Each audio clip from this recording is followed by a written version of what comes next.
Hey guys, so in chapter 5 we introduced the binomial distribution, which is one of the more important distributions that we learn about. It has the special name.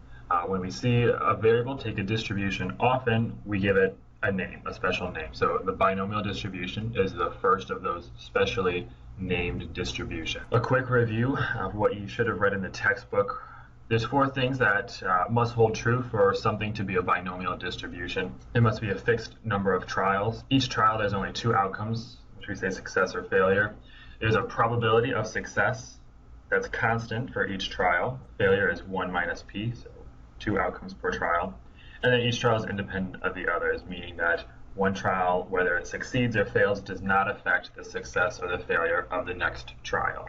We define our random variable as the number of successes. So this x counts how many successes we see out of the fixed number of trials.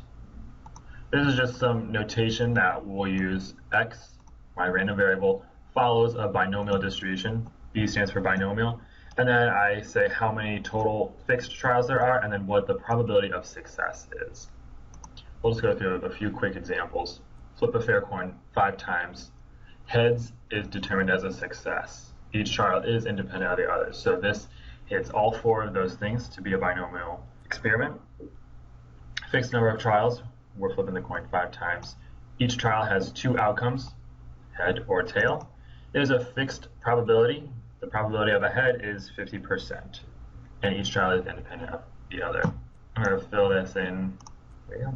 Okay, that one was easy. Let's look at a bigger example, example 2 now. Test 300 randomly selected seeds and determine whether each has germinated. We're saying that whether a seed germinates is a success.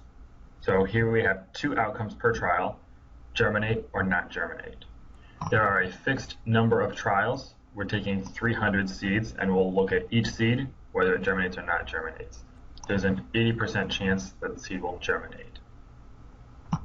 And we assume all trials are independent. All the seeds are independent whether one germinates or not. If there's a 20% chance the seed will not germinate, there must be an 80% chance that the seed will germinate. Germinate is a success, so my probability of success is 0.8. X counts the number of successes, so my X variable will be the number of germinations. Let's look at each A, B, and C and decide whether it's binomial or not. Flip a coin until 3 heads show up. This one is not binomial. There's no fixed number of trials. We could flip this coin 3 times or 300 times. We're just going to keep flipping it until 3 heads show up. There's no fixed number of trials, therefore it's not a binomial distribution.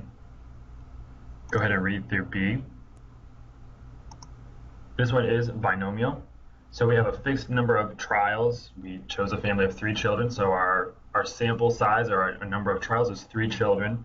And then each child is either going to be a boy or a girl. So there's 2 outcomes per trial. And we're assuming that the chance of a success, the chance of a girl, is 50% independent of each of the other children. C, number of times odd number is observed when ruling in paradise. 10 times is also binomial. We have fixed number of trials, 10. We're recording the number of times an odd number occurs. That's our success. So it's either going to be odd or even, 2 outcomes per trial. Rolling a pair of dice is independent of each roll, and we have a consistent probability of success since we're assuming they're fair die. Your book goes over the hand calculations of binomial distribution probabilities. We won't get into that.